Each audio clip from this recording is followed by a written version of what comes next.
Bonjour à tous, c'est de nouveau la Nat. La dernière fois, je vous ai parlé du corps, puisque ça a été le point de mire de ma recherche sur qui suis-je. Et ce corps, qui est donc le véhicule de la conscience, comme je le disais la dernière fois, il y a aussi un autre outil de la conscience, c'est le mental. Et le mental est très mal... on ne sait pas ce que c'est en fait le mental. On a aucun mode d'emploi. Quand on vient au monde, on n'a aucun mode d'emploi et c'est bien triste parce que si on nous informait que nous sommes venus pour faire l'expérience d'être un être humain,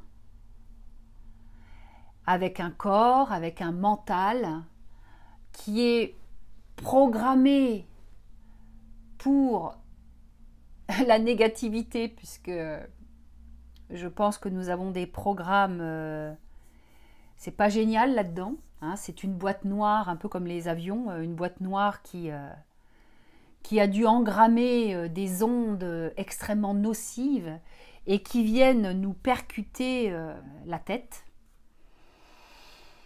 Et quand vous commencez à prendre conscience de ce qu'est le mental, en tout cas me concernant, ça a été mon cas, j'ai beaucoup observé le corps, mais j'ai aussi beaucoup écouté mon mental. Comment ça fonctionne ce truc?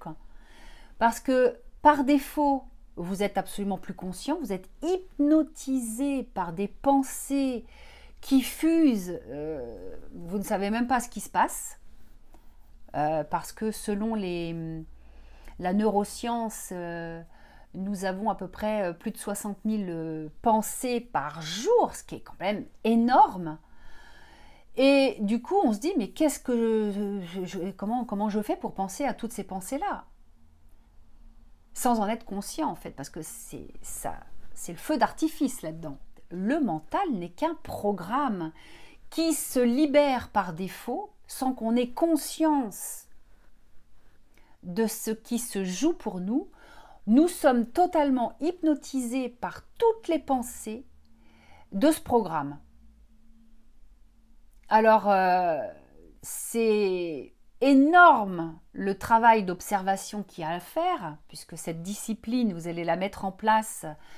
Alors bien sûr, si vous voulez du miracle, vous pouvez passer tout de suite votre chemin parce que en consultation ou même dans les retraites silencieuses, il n'y a pas de miracle, il y a beaucoup d'observation.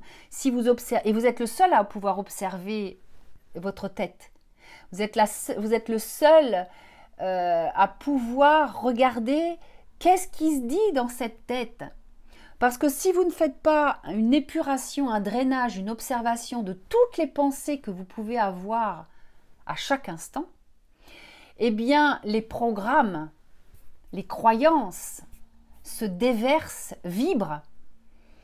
Et le mental a une fréquence vibratoire qui va vous amener vers des conditionnements, vers des voies d'expérimentation qui sont franchement pas rigolotes. Hein. Genre, par exemple, beaucoup de dévalorisation, t'es pas capable, t'es pas assez ceci, t'es pas assez cela, tu vaux rien, enfin bon bref, j'en passe et des meilleurs.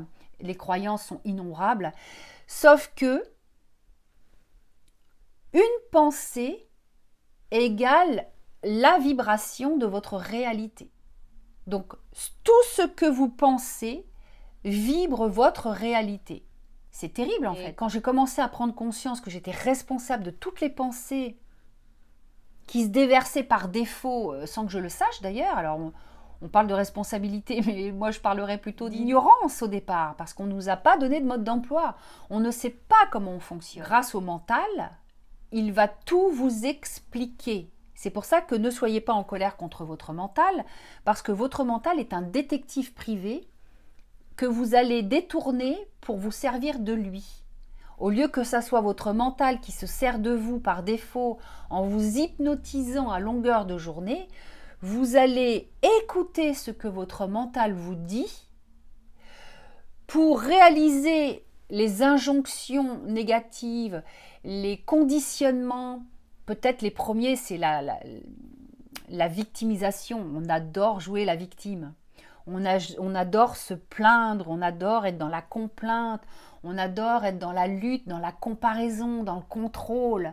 Et c'est terrible parce que ça se fait comme une habitude.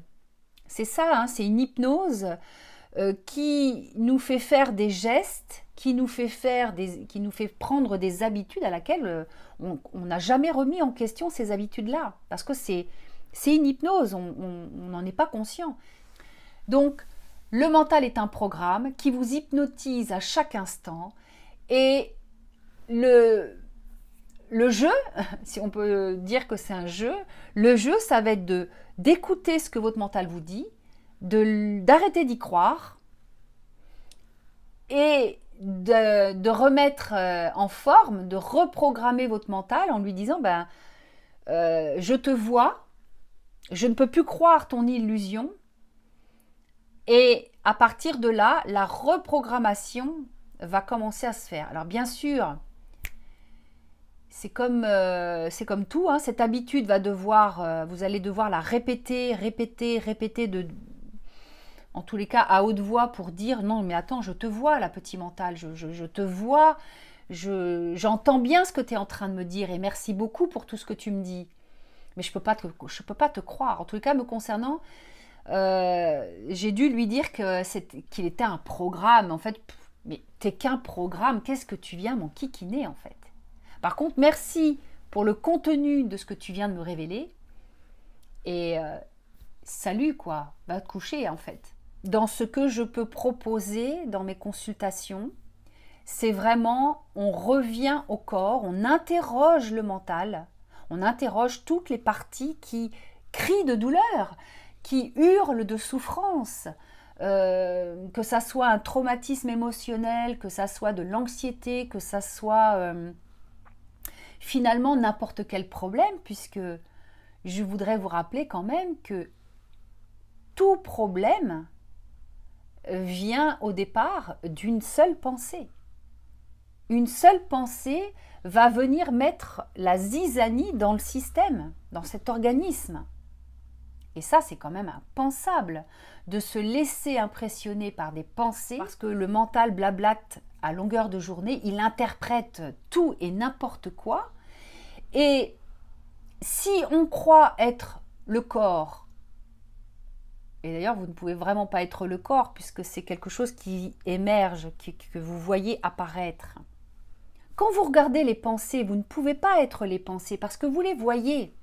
Ces pensées, si vous les regardez bien, c'est du vent, ça n'a aucune consistance. Et c'est tellement bien fait ce truc qu'effectivement, on y croit. Je ne peux pas être la pensée qui raconte une impression. Je ne peux pas être non plus le corps puisque je le vois apparaître. Donc ça, c'est pas possible en fait. Donc l'invitation, elle est vraiment observer le corps, observer le mental, observer ce qui se dit à chaque instant, de façon à pouvoir faire le tri sur ce que vous êtes. Je reviendrai sur le mental. Je vais m'arrêter là pour aujourd'hui et je vous dis à la prochaine fois. À très vite.